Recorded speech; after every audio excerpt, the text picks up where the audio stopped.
let's talk paths between thermodynamic states. We talked about this a little bit in the previous chapter, okay? Remember, if we have a PV diagram, all of these dots represent a state. And what do we mean by a state?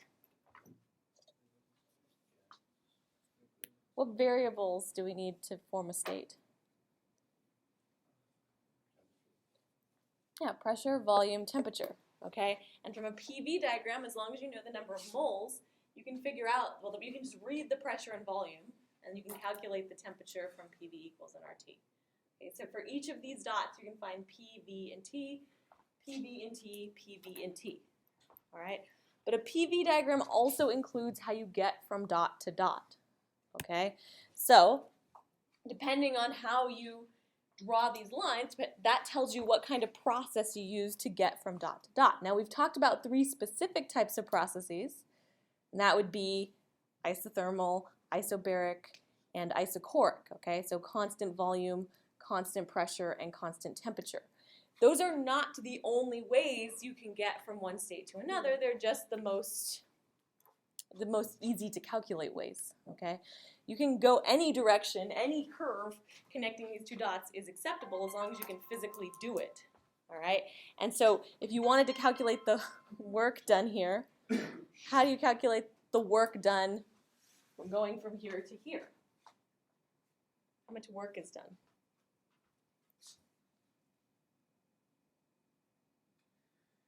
How do we calculate work on these things? Area under the curve. So you calculate the work from 1 to 2, right, which would just be this area. And then you calculate the work from 2 to 3, which would be this area. And you have to subtract this area from this area because they're going in different directions. Okay? So if you want to calculate the work, you just calculate the work from 1 to 2, and you calculate the work from 2 to 3, add them together. Okay? It's pretty straightforward. So remember, PV diagram shows how a gas changes from one place to the next. We already looked at this curve, okay? This tells you how you get from one point to the next. This comes from PV equals nRT, all right? And so we want to figure out how to calculate work now.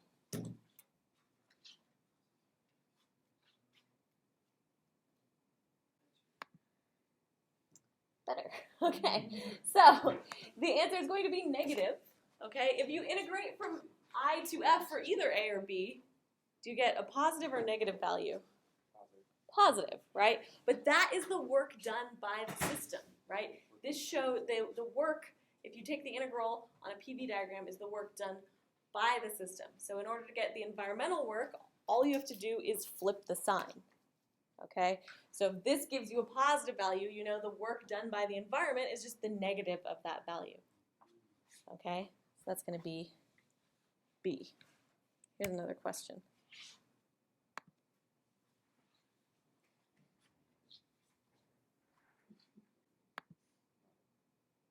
Better. Okay, much better. The answer is A.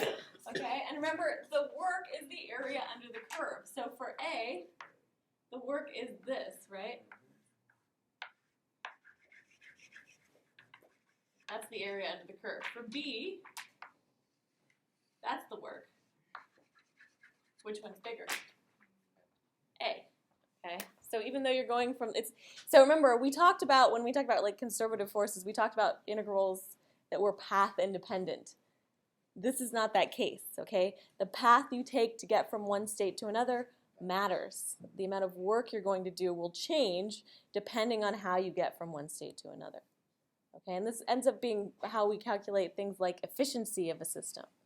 Okay, so if depending on how you design something like an engine, okay, you can get more efficient work out of that system by making sure the paths you take don't do as much work.